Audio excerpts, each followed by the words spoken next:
Hello everyone, I'm back here again with the beginnings and blurbs of my stories, and this time it's the turn of gay romance Give and Take, which is a touching story about starting again with a hint of romance. And here's the blurb. David has spent 2 years grieving for the loss of his partner to cancer. When he decides to move on, he visits a gay bar for the sole purpose of hooking up, in spite of his concerns that as he's in his mid-40s he might be too old. There he meets Jeff, a young barman, and realises that Jeff is in fact the one he wants to take home most of all. During their evening together, David discovers a side of himself he never knew existed.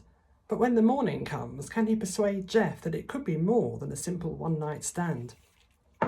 Here's the beginning of Give and Take. It took David 30 minutes to enter the bar on Sigmund Street. He could feel his heart thudding and his fingers were slick with sweat. Even as the doorman nodded him in, he expected to be asked to leave. There'd be a million reasons. Too old, not good looking enough, not the sort of clientele they wanted. It could be anything. He felt like a fraud. Perhaps he was a fraud. After all, he wasn't in his 20s anymore, not by a long, long chalk. Going to a gay bar in the sole attempt to hook up wasn't the sort of person he'd been for the last 15 years. No. For the last 15 years, he'd been a fine, upstanding member of the community, insurance consultant, member of the local choir, regular volunteer for Help the Aged, and most of all, for 13 of those years, he'd been with Patrick, contentedly so. His mind skittered away from that part of his history as he stepped forward into the gloom. Once his eyes grew accustomed to the level of lighting, what he saw wasn't what he expected. The place was crowded, of course, but there weren't too many undulating bodies as he'd more than half seriously anticipated. He smiled and shook his head as he strode to the bar, music reverberating in his ears. He must stop watching too much television, especially the digital channels.